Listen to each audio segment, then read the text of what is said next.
I am Harley Steve, 32 years old, from Las Vegas. The night I decided to tell my family that I wanted to be an influencer, they laughed so hard that even the neighbors must have heard. We were sitting around my aunt's long dining table, the air thick with roasted turkey, perfume, and judgment. My cousins, Lana, the lawyer, and Chris, the soon-to-be real estate mogul, had just finished talking about their careers when my aunt turned to me. "So, Harley," she asked, slicing her steak, "what are you planning to do now that you've quit your marketing job?" I took a breath. I'm starting a content channel. I want to build a brand, lifestyle, travel, maybe fashion too. For a second, silence. Then came the laughter. Chris nearly choked on his drink. "Wait, like, you're gonna be one of those girls who dance on TikTok for money?" Lana smirked. "Oh my God, Harley. You're 32, not 13. Why would anyone watch you?" Even my mother sighed, her eyes darting toward the tablecloth. "Harley, be serious. You had a stable job. You can't just waste your time chasing internet fame." The laughter stung, but it was my father's look, that disappointed headshake, that burned the deepest. Have you ever experienced this kind of betrayal? I'd ask anyone listening now, share your story in the comments, and subscribe if you believe no one should be treated this way. I remember gripping my glass so tightly I thought it might shatter. The sound of their voices blurred into one cruel echo. "You'll never make it. It's embarrassing. No one's gonna care." But I cared, and that was enough. I left the dinner early, the Vegas strip lights flashing outside like the pulse of a world I wasn't part of yet. As I drove home, the tears came fast, hot, unstoppable. But beneath them, something else stirred. Anger, maybe, or resolve. They didn't see what I saw. I remembered being a kid, always behind a camera. I'd film everything. My mom cooking, my friends laughing at the park, even stray cats under streetlights. Storytelling was in my bones. I'd built campaigns for big brands, made other people's visions go viral. Why couldn't I do it for myself? Still, their laughter haunted me. Every click of a car blinker felt like mockery. Every glowing billboard seemed to whisper, "Who do you think you are?" By the time I reached my apartment, I'd already made up my mind. I wasn't going to argue. I was going to prove it.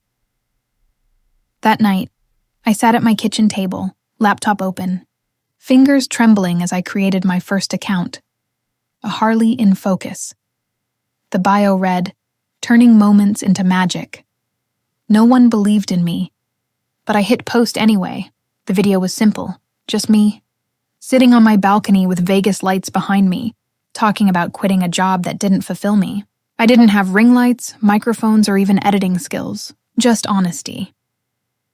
When I woke up the next morning, the video had 312 views. No comments, no likes worth mentioning. But still, 312 people had seen me. It was enough to start. Over the next few weeks, I filmed daily. Sometimes it was sunrise coffee shots, sometimes behind-the-scenes clips of my messy apartment setup. My cousins kept sending each other screenshots, mocking my small view counts. One even commented "influencer phase" with a laughing emoji. I ignored it. By the third month, one of my reels hit 15,000 views, a morning routine vlog that somehow resonated with women my age. Suddenly, my DMs were full of encouragement. "You're so real." I needed this today. For the first time, I felt seen. Then, one evening, while I was filming a skincare tutorial in my tiny bathroom, my phone buzzed. A notification popped up. And Glovita Official mentioned you in their story. They'd reposted my video, the same one my cousins mocked.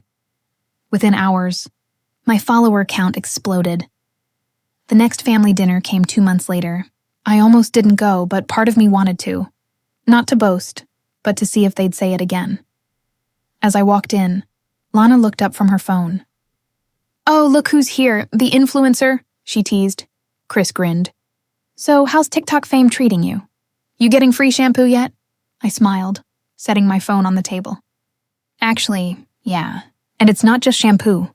Their laughter faltered. I opened my notifications, sponsorship emails, partnership invites, a collaboration with a Vegas brand. For once, the silence was mine. I'll never forget the look on my father's face when I showed him my first official brand deal contract. The same man who told me to get a real job.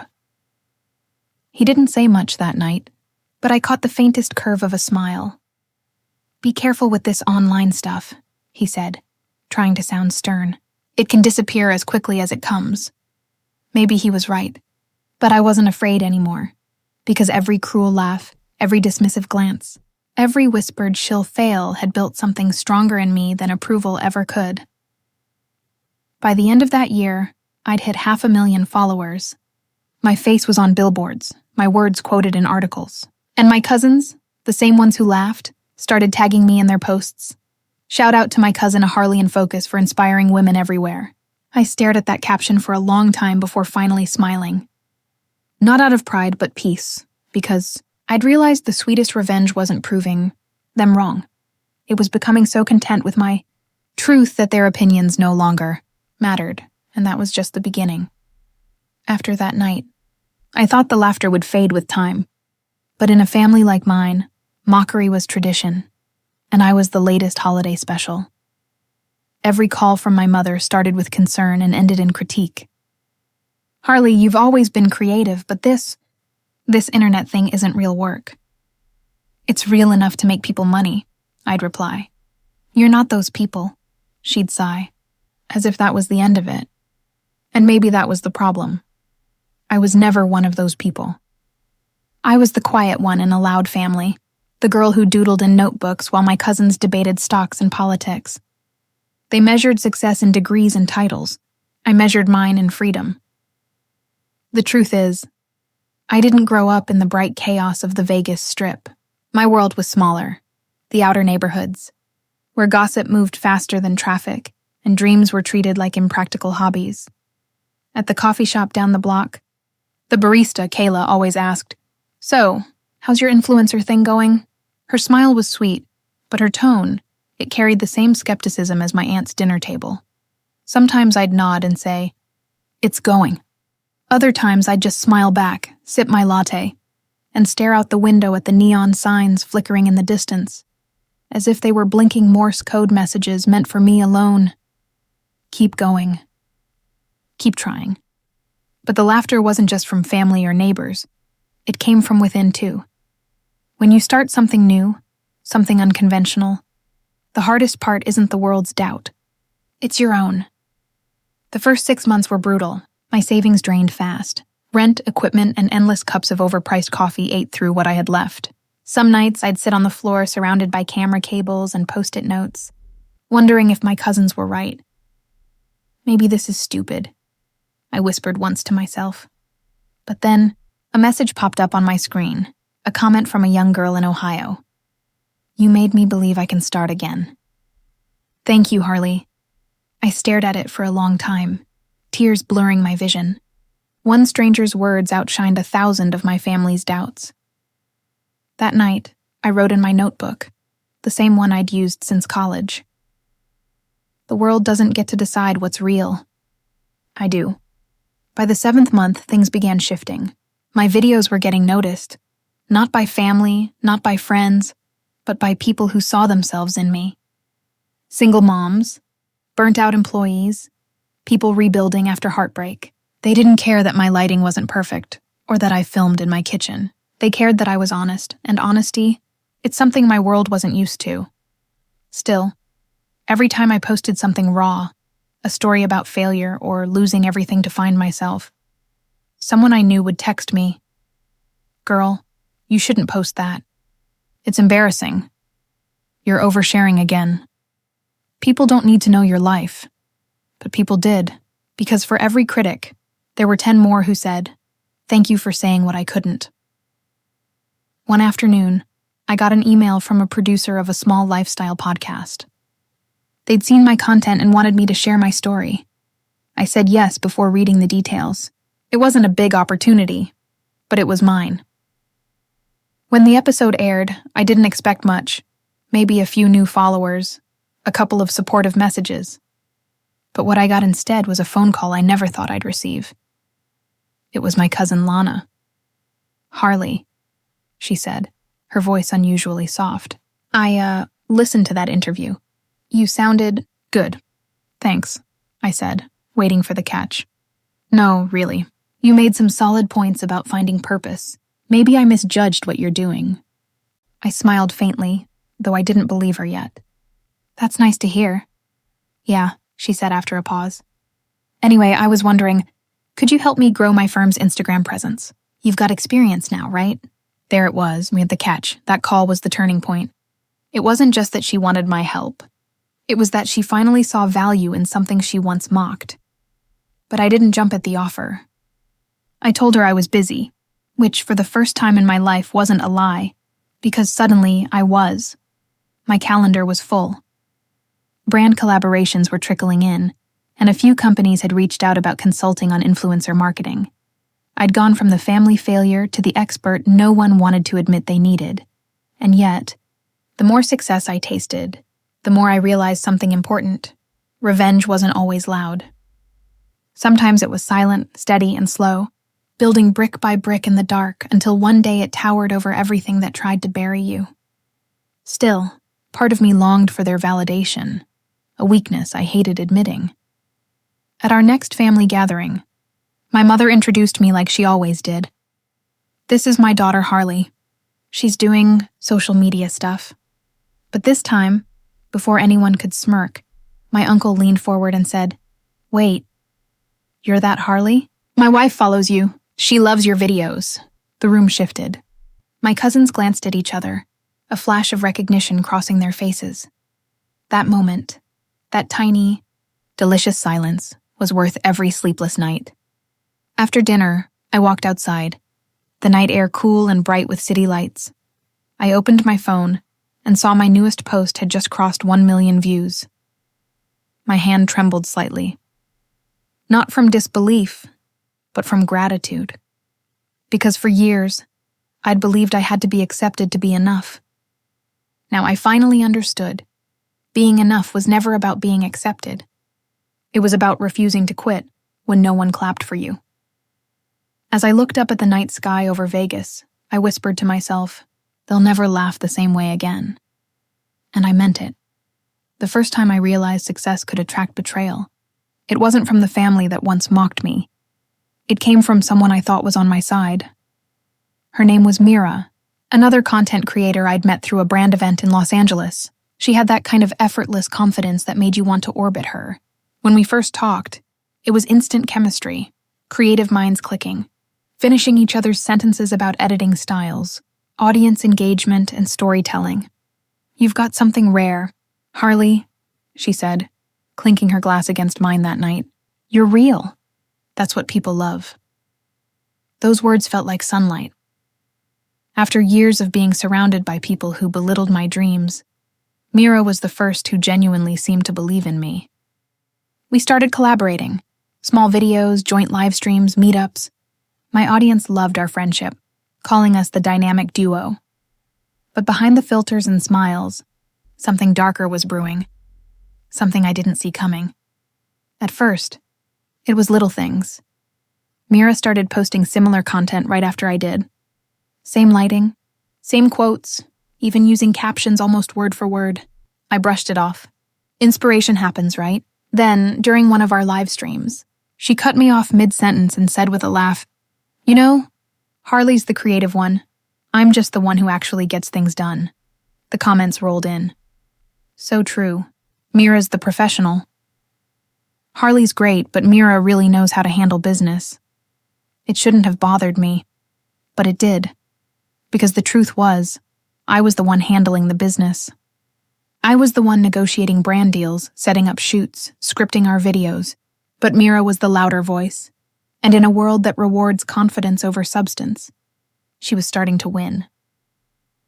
One morning, I got an email from Luxe Glow, a major beauty brand I'd been dreaming of working with. My heart raced as I read the opening line. "Hi, Harley. Thank you for your application. Unfortunately, we've decided to move forward with another creator who aligns more closely with our current direction." I frowned. I'd never applied to Luxe Glow. Confused, I called the contact listed in the email. "Hi, this is Harley Steve. I just got an email about my application, but I think there's been a mistake." "I never submitted one." There was a pause. Oh, the rep said cautiously. That's odd. We received an email from your address last week. It included your portfolio and, well, some notes suggesting your metrics weren't authentic. My stomach dropped. Excuse me? They forwarded the email, and there it was. A message supposedly from me, saying I had inflated numbers, with a few snide remarks about other creators like Mira being more genuine. It was my name. My signature, but not my words. I felt the air leave my lungs. It was like being hit by a betrayal I didn't even know I was inviting. I called Mira immediately. Did you send something to LuxGlow? I asked, my voice shaking. What? No, of course not, she laughed. Why would I do that? Her denial sounded smooth, too smooth. But when I checked her Instagram story later that day, I saw it. A photo of a LuxGlow PR box, her name printed in gold on the lid, captioned, "Dreams do come true." That was the moment the spark inside me turned into fire. I didn't confront her again. I didn't post about it or tell anyone. I just worked.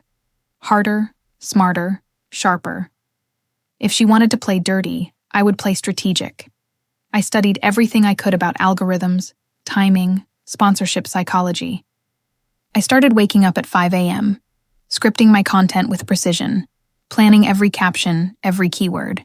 While Mira chased viral trends, I built a foundation, one that wouldn't crumble when the spotlight shifted.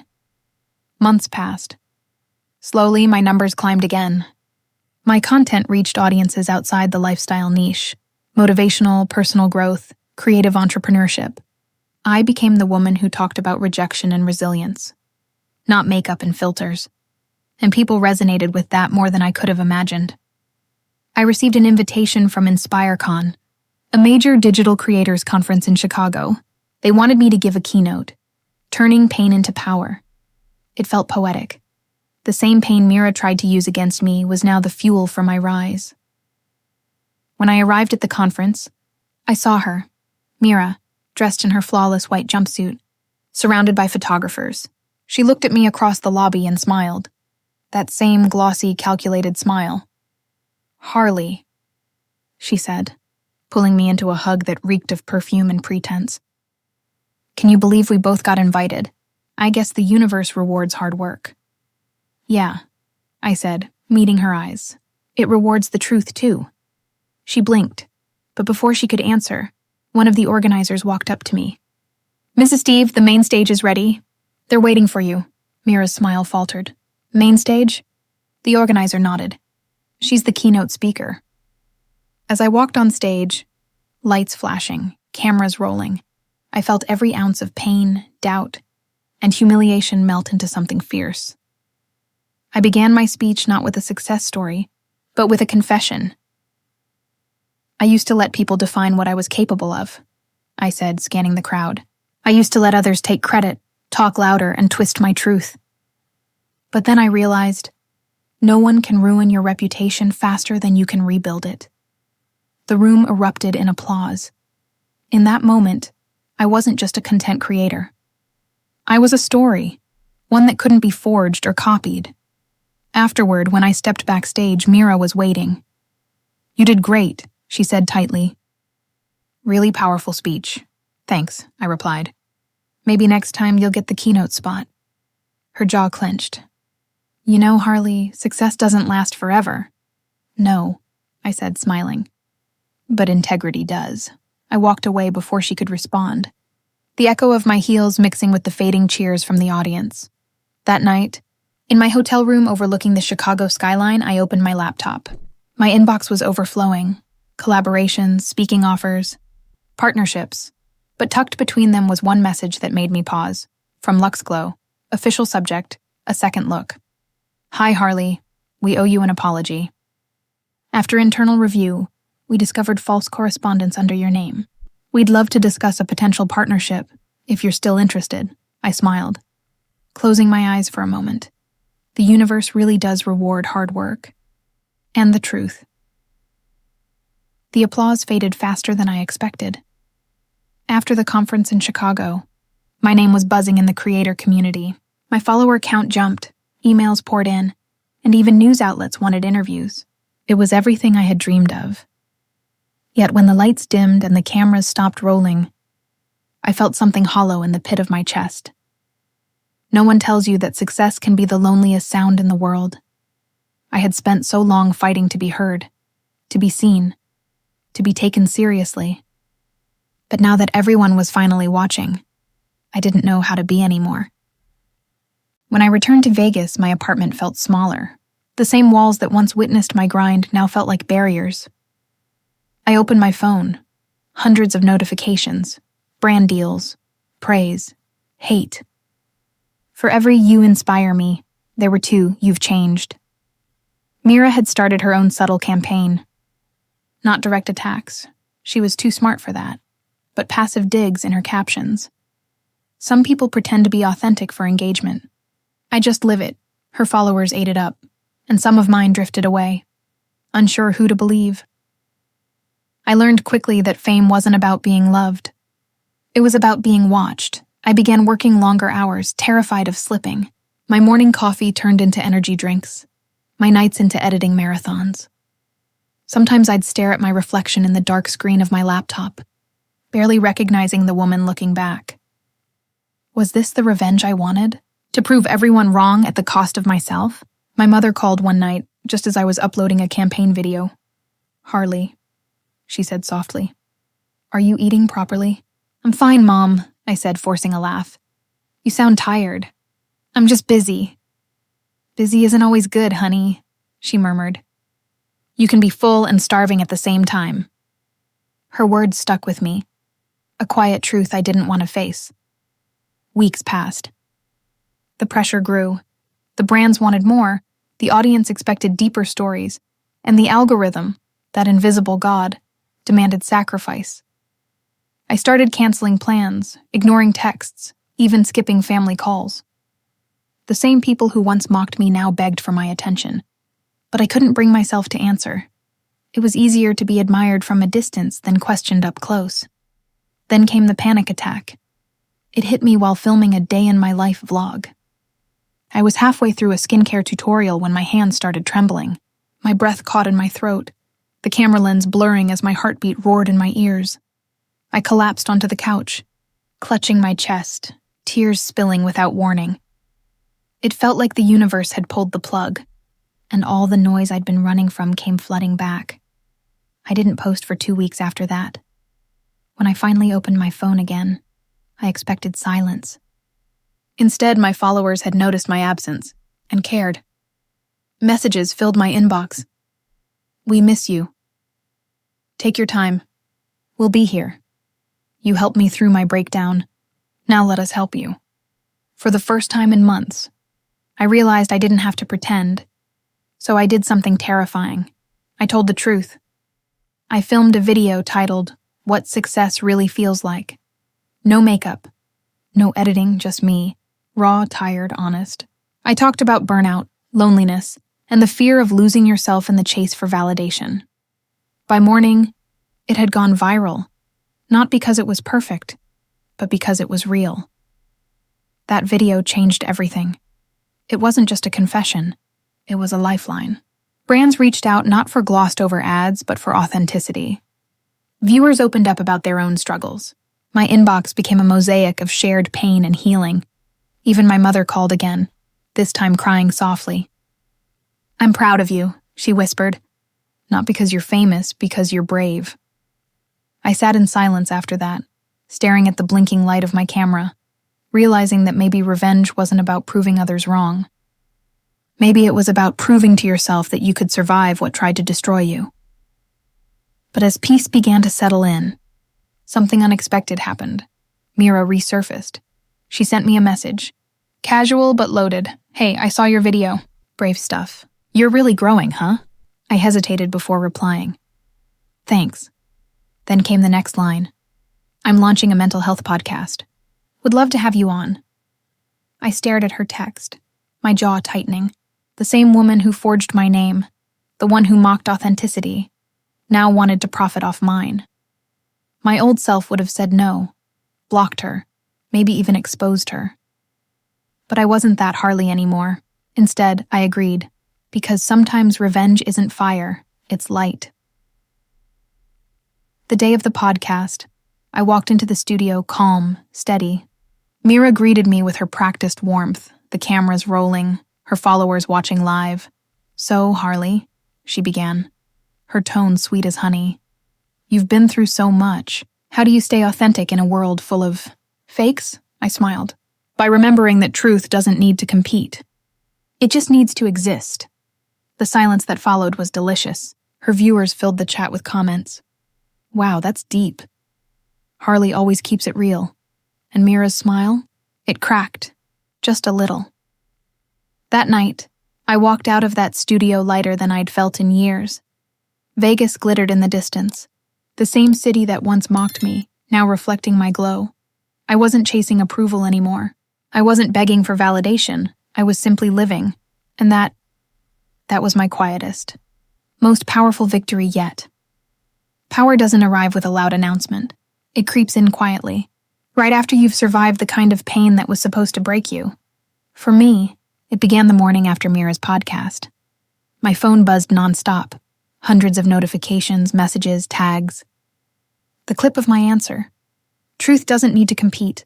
It just needs to exist," had gone viral across multiple platforms. People weren't just sharing it.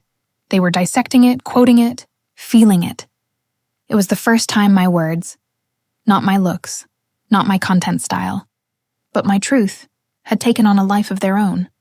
That morning, I brewed a cup of coffee, opened my laptop, and stared at the analytics dashboard that used to intimidate me. Every number that once looked like a judgment now felt like a door I finally knew how to walk through.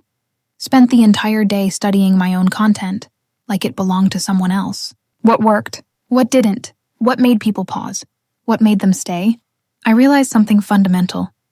I had been trying to fit into the influencer mold. Now I was done fitting. I was going to build my own frame. So, I pivoted. Instead of influencer videos, I started producing long-form storytelling content. Raw, personal, emotional, with a purpose. I spoke about growing up unheard, about family expectations, about chasing unconventional dreams, and it resonated. My new series, Quiet Strength, became an overnight sensation. The comments flooded in. This made me cry. I thought I was the only one who felt this invisible. Thank you for saying what my family never let me. Within a month, I was featured in 2 online magazines, invited to speak at a women's empowerment summit, and approached by a documentary producer who wanted to capture my story. The girl they once mocked for chasing. Internet fame was suddenly being called a voice for a generation. But it wasn't just about recognition. It was about realization. The more I shared, the more I discovered that revenge didn't always mean watching others fail. Sometimes it meant watching yourself rise so high they couldn't even reach your shadow. Still, my family's voices echoed in my head. You'll never make it on your own. You need stability, not dreams. And one night, while reviewing my inbox, I found their names again, in the unlikeliest place. An email from Win Media, a production company owned by my uncle's firm. Subject line, partnership inquiry, Harley Steve. I laughed, loudly, bitterly. The same family that had once hidden my achievements, told me to get a real job, now wanted to partner with me. Their offer was generous, on paper. A joint venture, combining their media resources with my brand presence. But I could smell it. It wasn't partnership, it was ownership.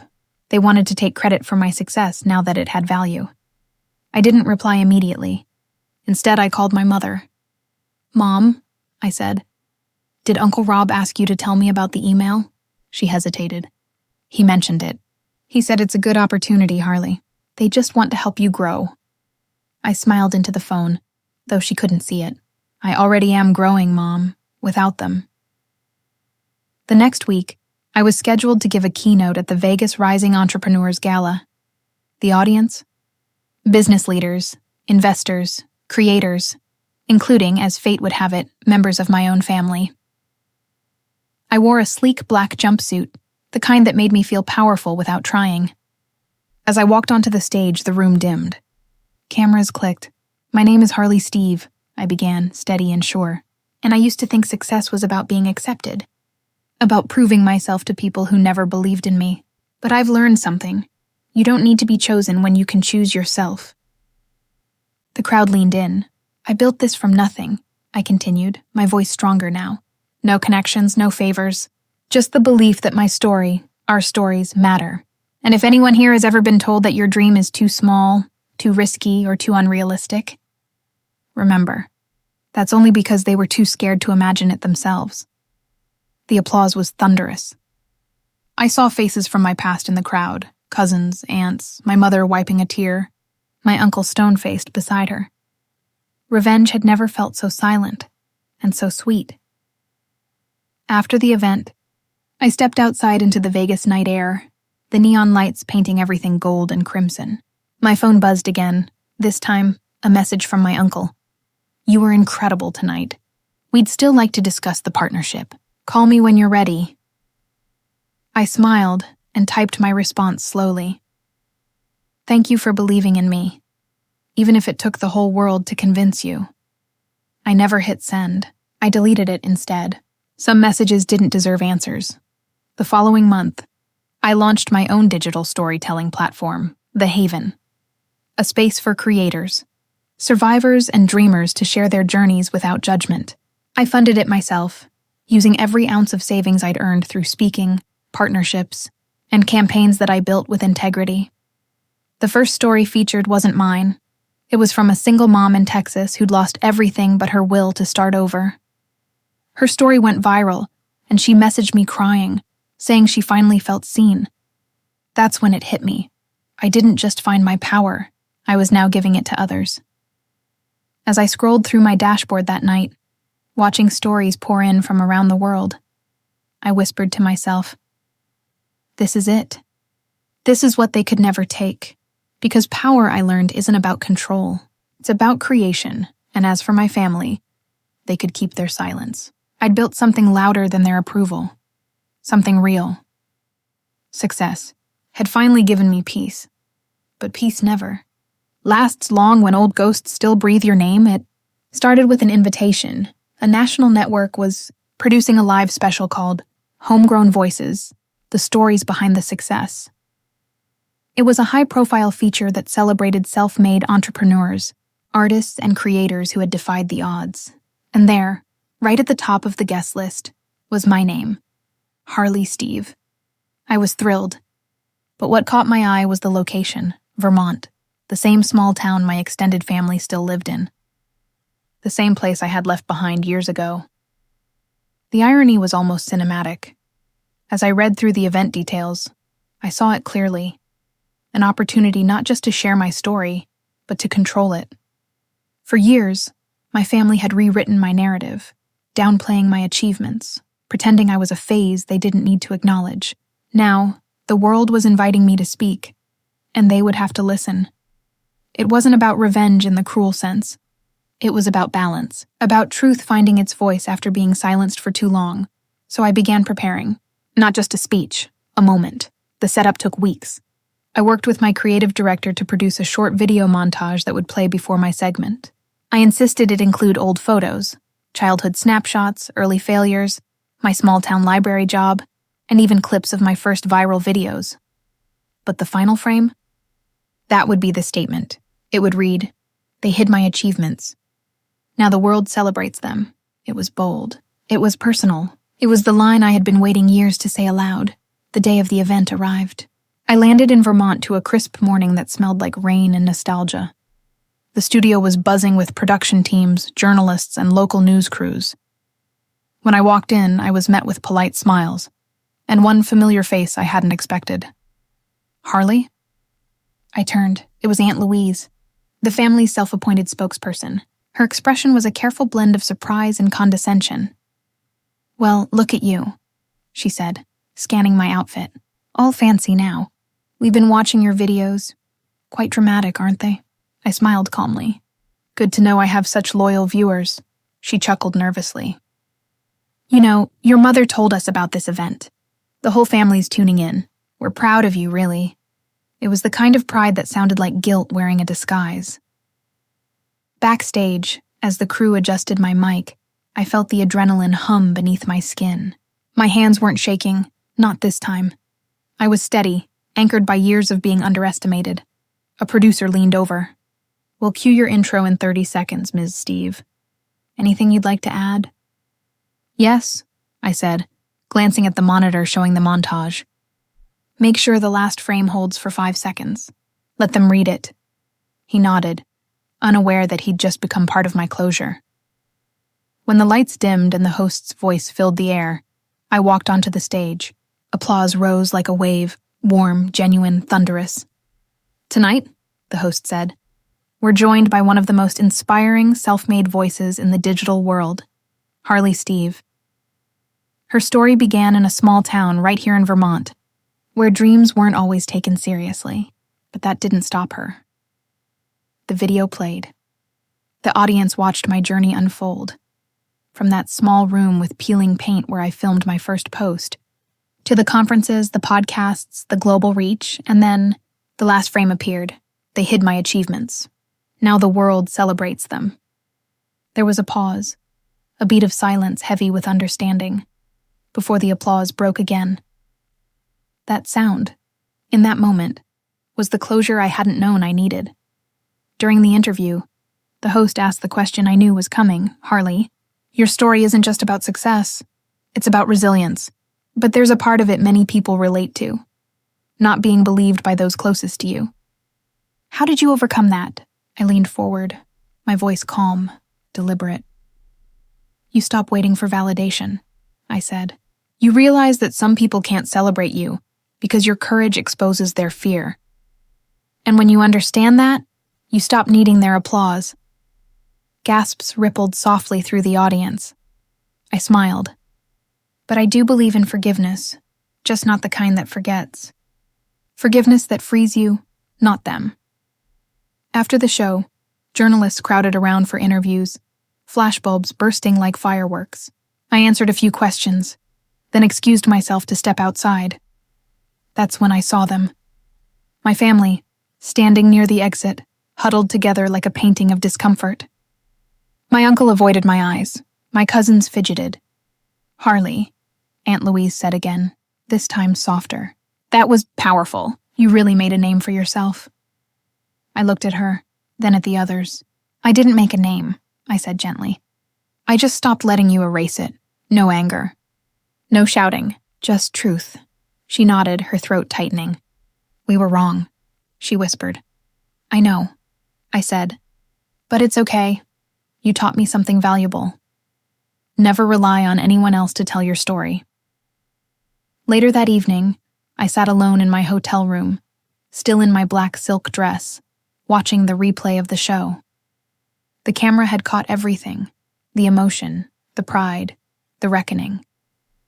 And when the closing shot lingered on my quote again, I whispered to myself, "That's for you, little Harley."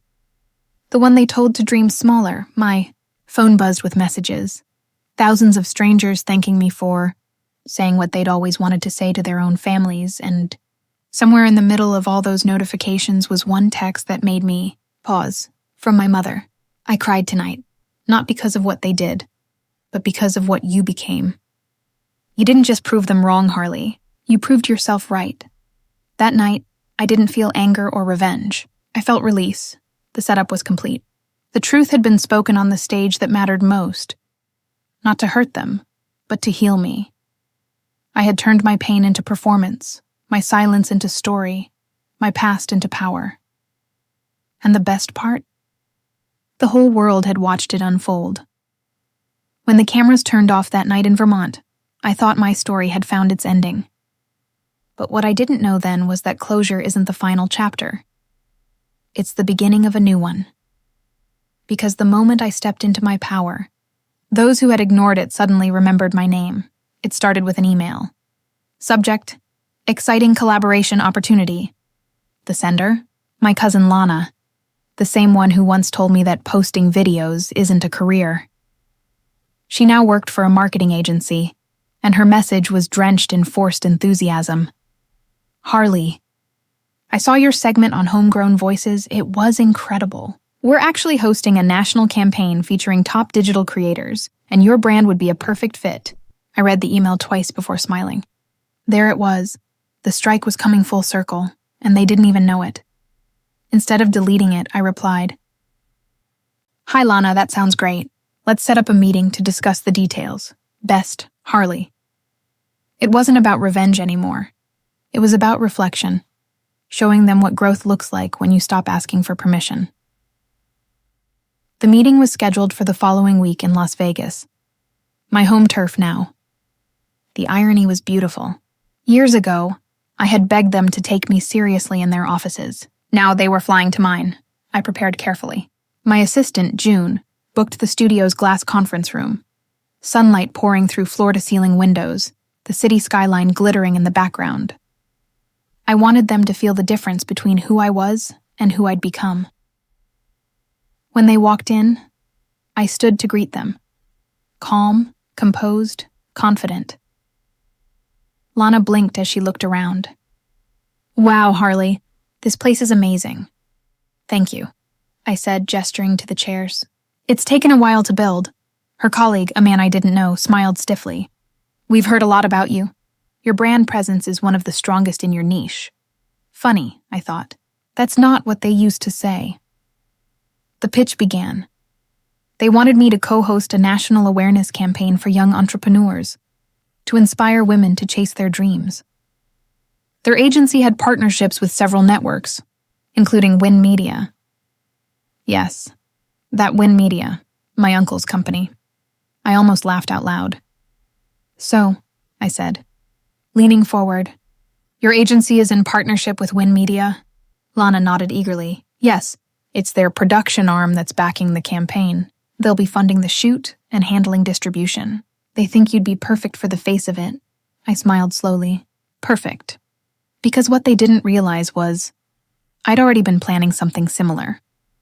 I had been developing The Haven Live, a televised adaptation of my digital platform, where creators could share their stories of resilience and transformation. I had funding, distribution, and a loyal audience base. And now, they had unknowingly walked straight into my strategy. "I'll do it," I said finally, watching their eyes widen in relief. "But on one condition, full creative control. My team handles the messaging, production, and storytelling. You can manage logistics, but the Haven brand stays untouched." The man looked uneasy. "That's highly unconventional." Lana gave him a warning glance, then turned back to me. "Of course, Harley. I'm sure we can make that work." Good, because I wasn't asking. When the contract arrived 2 weeks later, I had my lawyer revise every clause. I wasn't just joining their campaign. I was owning it. By the time they realized, it was too late. My logo, my voice, my influence, all stamped across their project. The press releases framed it perfectly. Influencer Harley Steve partners with Win. Media for National Empowerment Initiative. The irony burned deliciously. The same company that once dismissed me now had to promote me. On the day of the campaign launch, I walked onto the studio set, sleek minimalist, with giant backlit banners reading The Haven X Win Media. Cameras rolled, lights shimmered, and the crew buzzed around like clockwork. My uncle stood near the monitors, his expression unreadable. "Harley," he said finally, "you've done well for yourself." I met his gaze, unflinching. "I told you I would," he gave a forced smile. "This collaboration will be great exposure for both of us." I tilted my head slightly. "Exposure's nice. Ownership's better." He didn't reply. He didn't need to. When the red light on the main camera turned on, I looked straight into the lens, not just as a creator, but as a woman who had clawed her way out of dismissal and into dominance. "My name is Harley Steve," I began, "and for years, people told me my dreams were unrealistic, too loud, too messy, too digital to matter. But I learned something along the way. Your dreams don't have to fit inside someone else's comfort zone. They only need to fit inside you." Applause erupted from the crew. Cameras zoomed closer. "And to everyone watching," I continued, "especially those who were told they're too much, let them say it. Because someday they'll be saying it from the audience." The silence that followed was thunderous. The moment Perfect. When the episode aired a week later, the response was explosive. My face was everywhere, on news sites, trending hashtags, viral sound bites. But the real satisfaction came when Win Media's official account shared the clip with the caption, "Proud to work with the incomparable. Harley Steve, a true inspiration. The internet loved it, but I loved it more." Because behind that polished tweet was a truth my family could never erase. The woman they once mocked had become the brand they now depended on. That night, as I sat on my balcony overlooking the glowing strip, I felt no anger, no bitterness, just power. Not the kind that crushes others, but the kind that stands unshakable no matter who tries to bury it. Revenge had found its rhythm, and it sounded a lot like peace. You know that moment when the whole world catches up to what you've known all along, when truth, after years of being buried under mockery and silence, bursts into the light for everyone to see? That was my reckoning. The episode aired on a Sunday night, primetime television. Within minutes, social media exploded. Clips of my monologue flooded every platform: Instagram Reels, YouTube Shorts, TikTok edits layered with emotional piano music. Hashtags like Harley Unstoppable and The Haven Effect began trending across multiple countries. It wasn't just my words that resonated. It was the tone, the conviction, the unapologetic authenticity. People weren't seeing an influencer anymore. They were seeing a movement. And with every view, every share, every repost, my family's silence grew heavier. The next morning, my assistant June walked into my office with a tablet in hand and a grin she couldn't hide. "You might want to see this," she said. On the screen was a news headline that made my heart stop for a beat. Harley Steve's empowerment campaign becomes a cultural phenomenon. Win Media faces backlash over past treatment. The article detailed my rise, my beginnings, the neglect, the quiet dismissals from those who should have believed in me first. Then it turned sharp. Someone, likely an insider, had leaked an old email thread between my uncle's executives.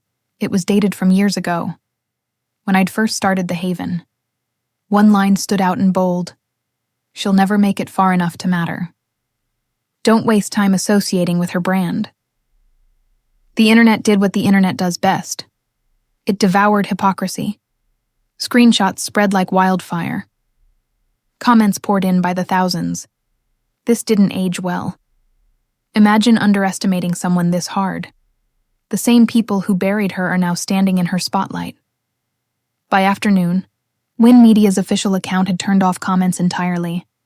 I should have been furious. I should have felt vindicated. But instead, I felt strangely calm, almost detached. The truth was out, and it wasn't mine to weaponize anymore. The world had done that for me. June looked at me expectantly. "Do you want to issue a statement?" I shook my head. "No. Let silence say what words can't." But silence never lasts long when the world's watching. The next day, my phone buzzed with an unknown number. I let it ring twice before answering. "Harley." My uncle's voice was rough, tired, not the booming arrogance I'd grown up with. "I suppose you've seen the articles," he said. "I have," I replied coolly. A pause. Then a sigh. "Look, this wasn't supposed to happen. We were wrong to dismiss you, I admit that. But this bad press is hurting everyone.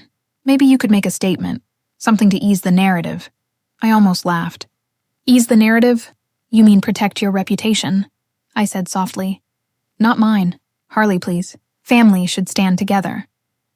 I looked out the window at the Vegas skyline, the city that had embraced me when my family hadn't. You only remember I'm family when it's convenient. I stood alone for years, and now that the world's clapping, you want to join the applause. No, this time you'll watch from the audience. He didn't speak again. He just breathed, slow, regretful, before the line went dead. That night, the story evolved again. A national news anchor referenced me in a primetime discussion about underdogs reclaiming their narratives. They played a clip from the show, me saying, "You don't need to be chosen when you can choose yourself." It was surreal watching myself on TV, my words dissected and admired like they belonged to someone else. For a fleeting second, I felt that familiar ache, the little girl who once begged for her family to notice her. But then I remembered, they didn't have to anymore. The world already had. A few days later, I was invited to appear on the Sunrise Hour, one of the biggest morning talk shows in the country. I almost declined. I didn't want to sound like I was gloating, but June convinced me. "Harley," she said, "this isn't gloating. It's storytelling. You've earned your platform." She was right. So I flew out to New York. The studio lights were warm, the air thick with anticipation. The host smiled as the cameras rolled. "Harley, your campaign has become a global symbol of resilience, but there's something everyone wants to know. How does it feel to be celebrated by the same world that once ignored you?" I paused, choosing my words carefully. "It feels necessary," I said. "Not because I needed revenge, but because I needed reflection. We all do. Sometimes the people who doubt you are the reason you learn to stand taller. So I don't hate them. I thank them." The host leaned forward. "Even your family?" A quiet smile curved my lips. "Especially them." The audience erupted into applause. When I left the studio, a crowd had gathered outside. Strangers waved signs that said, "The Haven saved me and Harley's words healed my heart." One young woman, maybe 19, approached me with trembling hands. "You don't know me," she said, tears in her eyes. "But I was about to give up on everything, my art, my life, until I found your videos. You made me believe I could matter again." I hugged her, feeling the weight of all the years I'd spent wanting to matter myself. Maybe this was what power really looked like. Not the spotlight, but the ripple. By the time I returned to Las Vegas, the headlines had softened. Wynn Media had issued a public apology, calling my success a source of pride for the entire Wynn family. It was damage control disguised as grace, but I didn't need to expose them further. I didn't need another confrontation. The truth had already spoken, loudly, beautifully, irreversibly. That weekend, I hosted a live event for The Haven, featuring creators from all over the world. We streamed to over 1 million viewers, and as I stood backstage watching them speak, laugh, and cry, I realized something profound. The people who once tried to silence me had indirectly given me a platform to help others find their voice. That was the most poetic strike of all. Later that night, my mother called. Her voice was soft. "I saw the show," she said. "Your cousins did too. They cried." I didn't know how to respond. "You did it, Harley," she whispered. "You really did it." And for the first time in years, I allowed myself to cry too. Not from pain, but from release. The storm had passed, but the air still carried the scent of rain. That's how success felt. Not the thunder of applause, but the calm after years of weathering disbelief. Weeks after the broadcast and the public reckoning, the world kept moving. The hashtags quieted. The press stopped chasing sound bites. My inbox overflowed with collaboration offers, but my heart wanted something quieter. Something real. For the first time in years, I felt ready to stop performing and start living. One Saturday morning, I drove out to the edge of the city. No cameras, no assistants, no schedule. Just me. The desert stretched endlessly ahead, the horizon soft and pale beneath the rising sun. I parked the car, stepped out, and let the stillness sink in. This was what peace sounded like. No validation, no expectation. I thought about everything that had happened. The humiliation, the disbelief, the relentless fight for recognition, and then the applause, the vindication, the bittersweet justice that came when those who mocked me were forced to acknowledge what they'd denied for years. But what lingered wasn't victory. It was exhaustion, the kind that doesn't fade with rest, because it's carved into your bones. That night, I sat on my balcony, watching the Vegas skyline shimmer like a dream I used to chase. My phone buzzed with messages, but I ignored them all, until one name caught my eye. Lana, my cousin, the one who had once belittled my dreams, the one who had stood beside my uncle at every dismissal. Her message was short. "Can we talk?" For a moment I hovered over the screen. Then I typed back, tomorrow. My office. Noon. It was time for a conversation years overdue. The next day, she arrived early. A first. She looked different. Not the smug confidence I remembered, but humility. Real, heavy humility. Harley, she began quietly. I owe you an apology. I gestured for her to sit. You do, she exhaled shakily. I was cruel. Jealous even. We all were. You had something we didn't, courage, and we mocked it because we couldn't match it. Her words didn't surprise me. What did surprise me was the tear sliding down her cheek. I watched your interviews, she said. I didn't expect to cry, but I did. You weren't just talking about you. You were talking about all of us, the people too scared to try. For the first time, I saw her as human, flawed, scared, regretful. I nodded slowly. I don't hate you, Lana, but I had to stop needing you to see me. That's the only way I survived. She nodded, her voice trembling. I know. And I hope one day you can forgive us. I smiled softly. I already have. Forgiveness isn't about freeing you.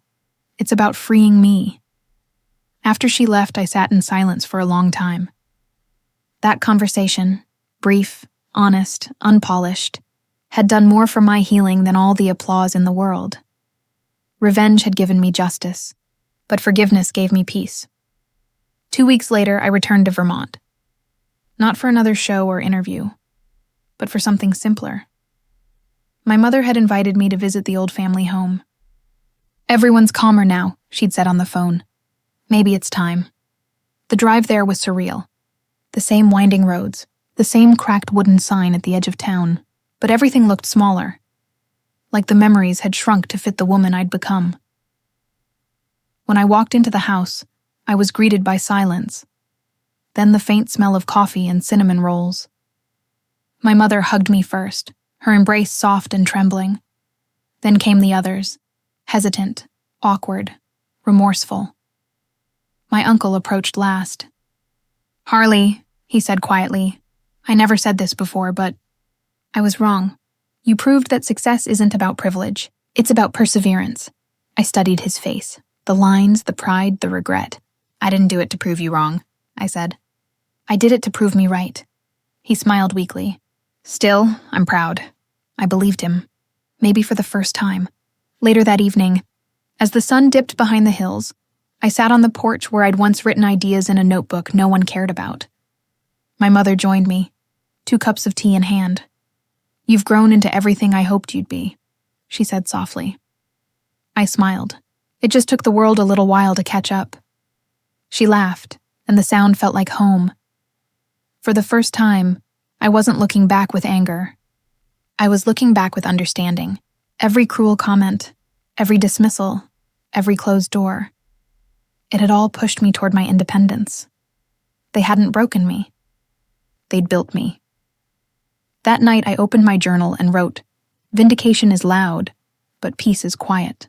I used to think I wanted them to hear me, but all I really needed was to hear myself. The next morning, I drove back to Las Vegas, but something had shifted. The road didn't feel like an escape anymore. It felt like a return. Because the truth was, I had already won long before the cameras, the interviews, or the headlines. I'd won the day I chose to believe in myself when no one else would. Months later, when the Havens Annual Summit was held, I stood before thousands of attendees. But this time, I wasn't speaking to prove anything. I was speaking to remind them that resilience isn't born in victory. It's born in being unseen, unheard, underestimated. I ended the keynote with a line that had carried me through everything. When they try to bury you. Remember, you're not buried, you're planted. The crowd rose to their feet. Applause thundered. But my smile wasn't about pride. It was about peace. Because the woman standing there was no longer fueled by revenge. She was fueled by purpose. I used to believe that revenge was the destination. That once everyone who hurt me saw me standing tall, my heart would finally rest. But now, as I stand here beneath the stage lights, looking out at thousands of faces illuminated by hope, I realize something profound. Revenge was never the goal. Healing was, It's been a year since the Haven Summit. The world has kept turning, but this time it turns with my story woven into it, not as a wound, but as a reminder. I've learned that when the world ignores you, the silence becomes your training ground. When it mocks you, it sharpens you. And when it finally claps for you, you understand that applause doesn't mean acceptance. It means you've learned to accept yourself. Tonight, I'm closing the summit with my final keynote, a full circle moment. As the countdown clock blinks backstage, June squeezes my hand. "You ready?" she asks. I smile. More than ever. The stage manager's voice echoes through the headset. "Harley Steve, you're live in 5, 4, 3, and then it's my turn." The lights hit my face as I walk to center stage, microphone in hand. The roar of the audience fades into a gentle hum as I take a deep breath. "My name is Harley Steve," I begin, and for most of my life, I thought the world's approval was the highest prize. I thought love had to be earned through perfection and respect through silence. But I was wrong. I look out across the sea of faces, young creators, mothers, teachers, dreamers, all carrying their own stories of rejection and resilience. I've learned that peace doesn't come from proving anyone wrong. It comes from living in a way that proves you were right to believe in yourself all along. The crowd listens in perfect stillness. Once upon a time, I continue, I wanted my family to see me, to be proud, to say, "We knew you could do it." But now I know. I didn't need them to believe in me. I just needed to believe in me. A murmur ripples through the audience, that quiet recognition when pain meets truth. Later, during the post-event gala, my mother joins me near the balcony. The night air is soft, the city lights stretching endlessly below. "You were brilliant tonight," she says, her voice filled with pride. I laugh lightly. "You say that every time." "Because every time it's true," she smiles. "Your father would have loved to see this." The mention of him brings a bittersweet ache. He'd passed before the Haven became what it is. But sometimes when I'm alone, I still feel him in the quiet. The one person who always told me, "Don't wait for their approval, Harley. Shine anyway." I look up at the sky. I hope he knows. "He does," my mother says softly. And in that moment, I believe her. The next morning, I wake early. No cameras, no interviews, just the quiet rustle of morning light. I pour myself a cup of coffee and sit by the window, journaling like I used to in the early days when no one read my words but me. This time, I write not out of desperation, but out of gratitude. Dear younger me, I know you were scared. I know you cried when they laughed. But look at us now. Not because we proved them wrong, but because we never stopped believing in right. You made peace with the noise. You turned pain into purpose. You built a world no one could take from you. And that, my dear, is freedom. I close the journal and smile. That's when my phone buzzes. A notification. An article trending again. I click it absent-mindedly, only to see the headline, "From Ridicule to Revolution, How Harley Steve Redefined Empowerment." It isn't about drama or scandal this time. It's about impact.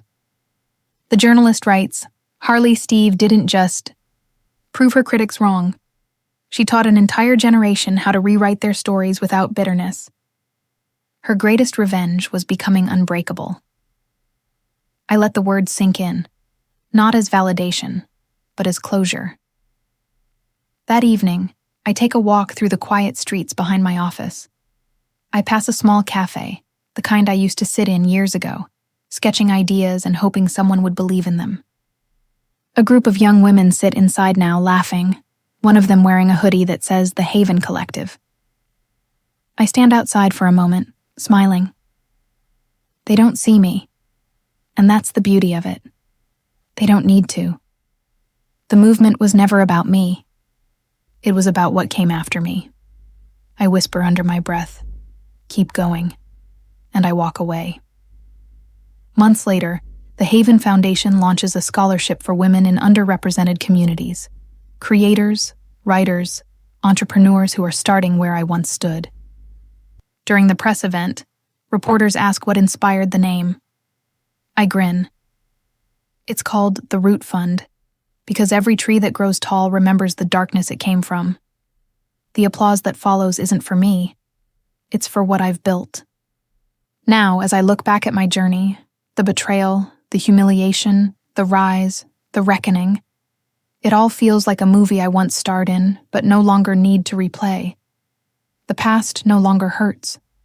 It just hums, a melody that shaped me. And to everyone who ever doubted me, I silently say thank you. Because without your disbelief, I would have never learned faith. Without your rejection, I would have never built my own door. Without your silence, I would have never found my own voice. When people ask me now what revenge feels like, I smile and say, it feels like peace. It feels like being too busy living to keep score. So, if you're watching this, if you're listening to my story and you see your own reflection in it, remember this. You don't have to wait for permission to rise. You don't need validation to shine. You don't need revenge to heal. You just need to believe that the pain you're carrying is shaping the person you're meant to become.